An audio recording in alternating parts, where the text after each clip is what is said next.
हैरानी के साथ परेशानी वाली बात यह है कि आपने हाफ ईयरली एग्जाम 1 महीना पहले शुरू करवा दिए और बात यहीं पर आकर नहीं रुकी है। अब जब हम हाफ ईयरली एग्जाम का टाइम टेबल देखते हैं तो उनमें 2 एग्जाम्स के बीच में, 2 कंटिन्यूअस पेपर के बीच में कहीं पर भी कोई गैप नहीं दिया हुआ है, प्रिपरेटरी लीव नहीं दी गई है। बस आनन फानन में एग्जाम करवाए जा रहे हैं जिनका कोई सेंस निकलता नहीं है। इनको एक किनारे लगाते हुए अपना जो काम है वो अपने करते हैं। यहाँ बायोलॉजी के लिए हाफ ईयरली एग्जाम 2022-23 का क्वेश्चन पेपर मैं आपको सॉल्व करवाने जा रहा हूँ, जिससे आपको इस आनन फानन वाले माहौल में थोड़ा रिलीफ मिलेगा। एक बात मैं पहले ही क्लियर कर देना चाहता हूँ कि 2023 और 2025 का जो क्वेश्चन पेपर है उन दोनों में दिन रात का फर्क है। 2023 की एनसीईआरटी अलग थी, 2025 में कुछ चैप्टर्स हैं वो हटा दिए गए। इसमें अपने MCQs, fill in the blanks और 1-1 मार्क वाले क्वेश्चंस देख पाएंगे। पहला एमसीक्यू है, बंगाल का आतंक, टेरर ऑफ बंगाल कौन से पौधे को कहा जाता है?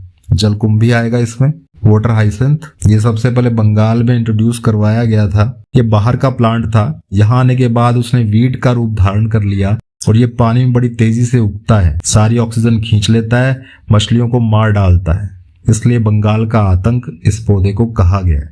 दूसरा दिया हुआ है, न्यूक्लियोसाइड न्यूक्लियोटाइड से भिन्न होता है। इसमें क्या फर्क होता है? न्यूक्लियोसाइड में शुगर होती है और नाइट्रोजनस बेस होता है। ये दोनों जब मिल जाते हैं तो एक न्यूक्लियोसाइड तैयार होता है, और जब न्यूक्लियोसाइड में एक फॉस्फेट ग्रुप आकर जुड़ जाए तो उसे न्यूक्लियोटाइड कहते हैं। तो दोनों में फर्क किस चीज का है? फॉस्फेट का। इसके बाद पूछा गया, रानीखेत रोग किस में पाया जाता है? इसे न्यूकैसल डिजीज के नाम से भी जानते हैं, और ये मुर्गी और जो दूसरे पक्षी हैं उनमें फैलता है। तो सही ऑप्शन होगा बी। अगला है, सबसे पहला खोजा गया एंटीबायोटिक कौन सा है? सबसे पहले जिस एंटीबायोटिक को मार्केट में उतारा गया उसका नाम क्या है? पेनिसिलिन होगा इसमें, और इसकी डिस्कवरी की थी अलेक्जेंडर फ्लेमिंग ने। एक एक्सीडेंटल डिस्कवरी थी, वो एक बैक्टीरिया पर काम कर रहे थे और उस बैक्टीरिया को मारने वाला एक फंगस पेनिसिलियम नोटेटम से इसको अलग किया गया। अब आते हैं फिल इन द ब्लैंक्स पर। सबसे पहला दिया गया इसमें, भारत में परिवार नियोजन कार्यक्रम की शुरुआत कौन से सन से हुई थी? फैमिली प्लानिंग जो प्रोग्राम होते हैं जिसमें बर्थ कंट्रोल की मुहिम चलाई जाती है, उसकी शुरुआत हुई इंडिया में 1952 में, 1952 में। अगला है, बायोगैस या गोबर गैस का मुख्य घटक कौन सा है? मेन कंपोनेंट कौन सी गैस होती है? मीथेन आएगा इसमें। एड्स की जांच जब करवाई जाती है तो कौन सा परीक्षण करवाया जाता है? एड्स की जांच है वो कौन से टेस्ट के द्वारा की जाती है? इसका आंसर होगा एलाइजा या एलिसा, जो भी आप बोलें, और इसका फुल फॉर्म बनता है एंजाइम लिंक्ड इम्यूनोसॉर्बेंट एसे, और एसे का मतलब है जांच, टेस्ट। फिर है, ग्लोबल वार्मिंग का कारण कौन सा प्रभाव है? हरित गृह प्रभाव आएगा इसमें, ग्रीन हाउस इफेक्ट आएगा। और ग्रीन हाउस गैसेस कौन सी है? मेन गैस तो CO2 है, उसके अलावा मीथेन और नाइट्रस ऑक्साइड भी हो सकती है। फिर है very short answer type, Darwin का जो सिद्धांत था उसको किस नाम से जानते हैं? उसकी जो थ्योरी थी वो कौन से नाम से फेमस है? प्राकृतिक वर्ण का सिद्धांत कहते हैं इसे। इन्होंने नेचुरल सिलेक्शन की थ्योरी दी थी, इनके मुताबिक नेचर हमेशा अच्छे को सिलेक्ट करती है। फिर है, बीटी कपास क्या है? ये एक GMO प्लांट है, जेनेटिकली मॉडिफाइड प्लांट है, आनुवांशिक रूप से रूपांतरित पादप है जिसमें एक बैक्टीरिया का जीन डाला गया है। उस बैक्टीरिया का नाम है बेसिलस thuringiensis।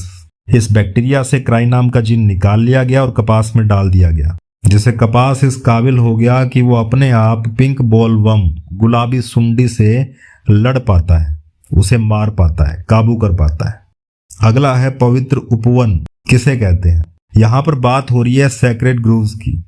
राजस्थान का अरावली वाला एरिया और ये जो मेघालय के अंदर पहाड़ियां हैं, वहां पर बायोडाइवर्सिटी का हॉटस्पॉट है। वहां पर पेड़ पौधों की और जानवरों की स्पीसीज बहुतायत में देखने को मिलती है, और जो वहां के लोकल पीपल हैं, जंगलों को और जंगलों में रहने वाले जो जानवर हैं उनको वो पवित्र मानते हैं, उनकी पूजा करते हैं, उनको कंजर्व करते हैं, इसलिए यहाँ पवित्र उपवन नाम आया है, सैक्रेड ग्रूव्स। फिर है, पूर्ण शक्तता क्या है? इसको कहते हैं टोटिपोटेंसी, और इसका मतलब ये है कि प्लांट की हर एक सेल अपने आप को पूरे प्लांट में डेवलप करवाने की कैपेबिलिटी रखती है। एक छोटी सी सेल से, एक सिंगल सेल से पूरा पौधा तैयार करवाया जा सकता है। इस क्षमता को कहते हैं पूर्ण शक्तता, टोटिपोटेंसी। हरित क्रांति से आप क्या समझते हैं? 1960-1970 के आसपास अनाज की पैदावार में बूम आ गया था। इससे पहले जब हम आज़ाद हुए तो आज़ादी के समय हमारे पास खुद का अनाज नहीं था, खेती बाड़ी नहीं थी, हम बाहर से इंपोर्ट करवाया करते थे और वो अनाज की जो क्वालिटी थी वो बहुत घटिया हुआ करती थी। तो हमने खुद का अनाज उगाया 1970 के आसपास। उसमें कुछ गेहूं की नई वैरायटीज भी डेवलप की हमने, सबको भरपेट खाना मिल पाया, हम आत्मनिर्भर हो गए अपने खाने को लेकर। इसे कहा गया हरित क्रांति, ग्रीन रेवोल्यूशन। फिर आनुवांशिक कूट क्या होते हैं, जेनेटिक कोड क्या होते हैं? आपने कहेंगे डीएनए के ऊपर नाइट्रोजनस बेस या न्यूक्लियोटाइड का ट्रिपलेट कोड होता है या क्रम होता है 3-3 का, जो किसी न किसी स्पेसिफिक प्रोटीन को कोड करते हैं। इसी में दिया हुआ समापन कोड का क्या कार्य है? देखिए, समापन कोड या स्टॉप कोडोन 3 होते हैं, UAA, UGA, UAG।